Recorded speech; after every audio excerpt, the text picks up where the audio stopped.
This is Marshall for another vlog. And finally guys, nagkaroon na rin ako ng time para mag-vlog. And mind you, kagigising ko lang po. Kaya ganito yung voice ko. Ano ba ito? Sweater. Naka-sweater pa ako. Matching turtleneck na ewan ko turtleneck pa yan. Collar. And napakaingay guys kasi nagpapatugtog ang aking kapatid sa labas. So for today, magre-react po tayo ng bagong kanta ng Mama Mo, which is Windflower. Alam niyo ba yun? 1 week na po siyang na-upload sa YouTube. Ngayon lang po ako magre-react. At wala na rin akong ibang content na naisip, kaya ito na lang. Dapat talaga magre-react ako sa Really Bad Boy, kaya hindi ko na pigilan ng aking sarili na panoorin. Dahil talagang fake na fake ko talaga ang Red Velvet, kaya ayun. So hopefully makapag-react na rin ako sa ibang mga music videos na bago. Ayun. Okay guys, so dahil ayaw ng kapatid ko na hinaan, patayin, totally patayin, para talagang walang maririnig na iba. Na-stress ako sa kanya.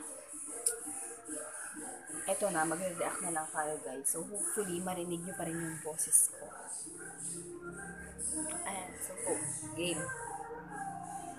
Teka. So ano ulit to? Windflower ng Mama Mo. 2000 November pa pala guys. November pa pala.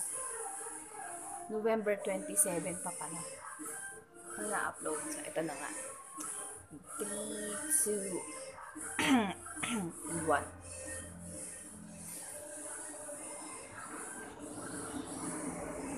Sumiin? Ay!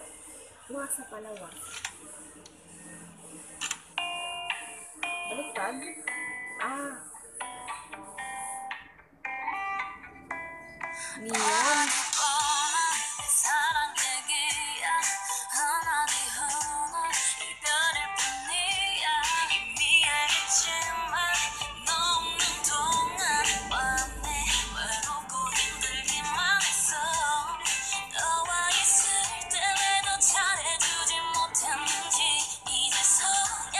Ang sexy na yung ngayon.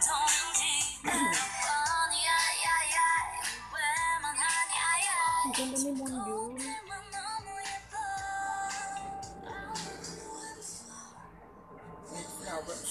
Ang ganda talaga ni Solar.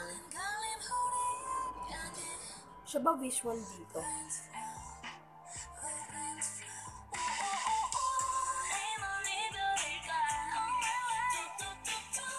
Ang sexy talaga nitong si si Wasa talaga nagpapasexy sa mga music video nila.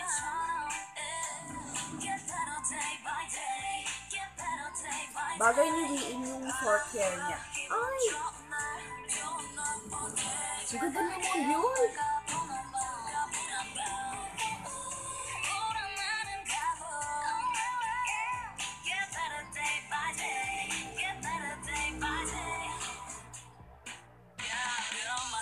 Yeah.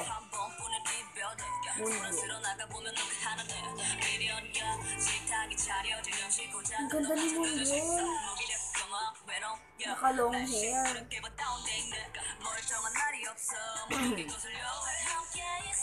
Bagay ni Wiin yung short hair niya na blonde. Hanggang dito lang. Mas mature siya tingnan.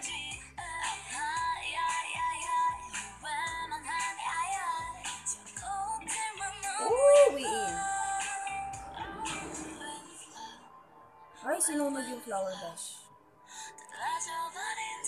Ang sexy ni Wasa. To think na maknay siya. Kachi.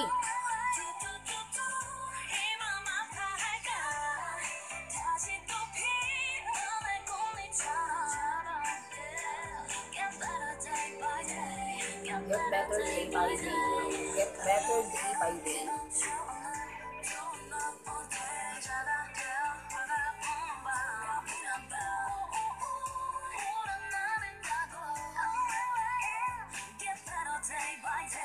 Get better day by day. Oh.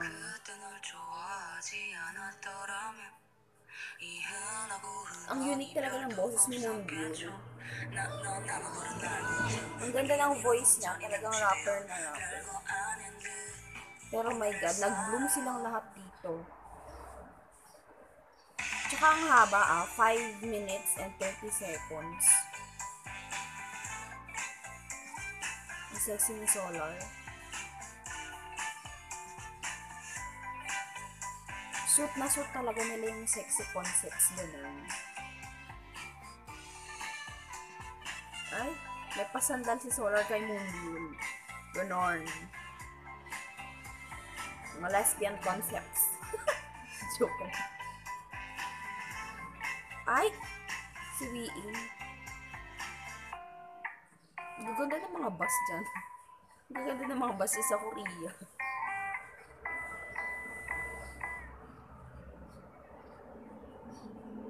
Ano to? May pa-story after ng music video. Yellow yung na-emphasize na color. Hindi ko alam, pero ang dominant ba? Ang dominant ng color yellow.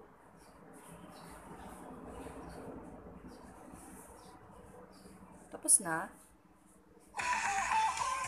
Okay.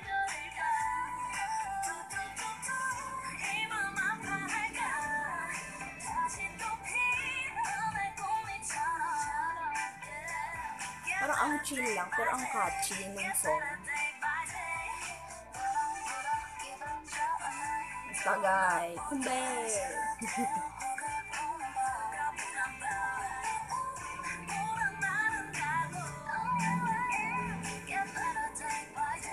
Get better day by day. Sige.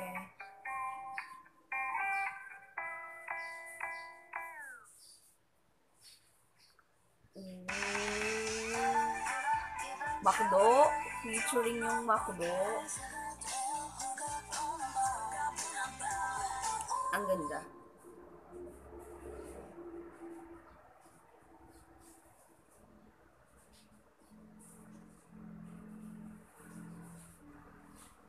So, ang masasabi ko lang is,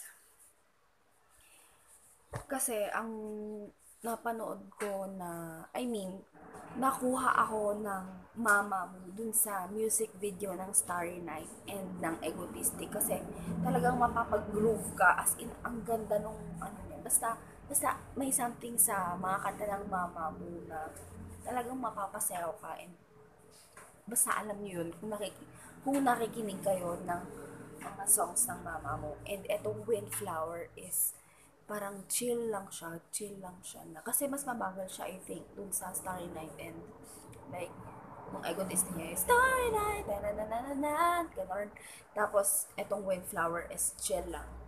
Tapos yung chorus is hindi siya tataas, para bang hindi siya tataas ng bilitan dun sa chorus para baka makuha ka niya.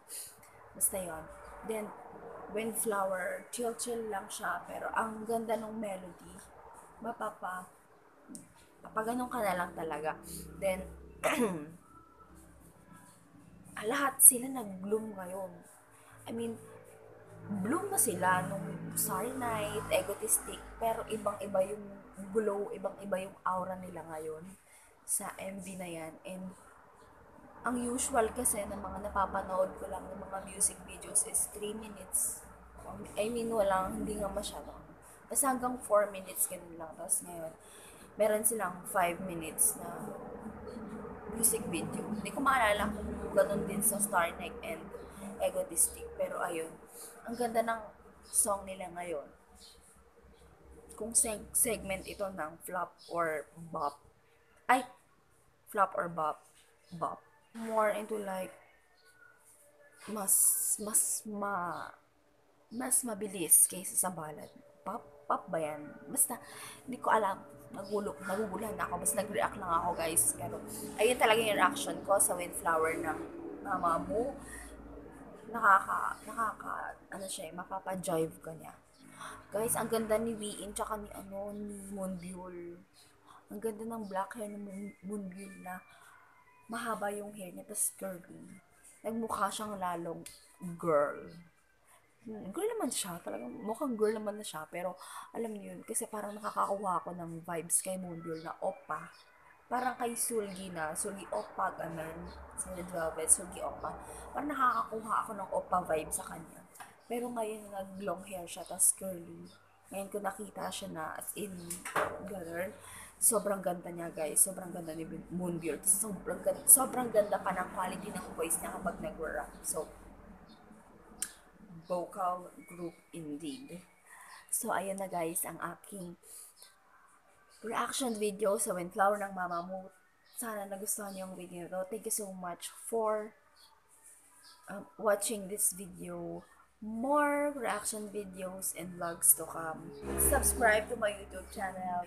Click the notification bell for you to be notified whenever I upload videos, reaction videos, and many more videos. Comment down for reaction video suggestions and basta comment na lang kayo. So thank you so much guys. We'll see you on my next video. Bye.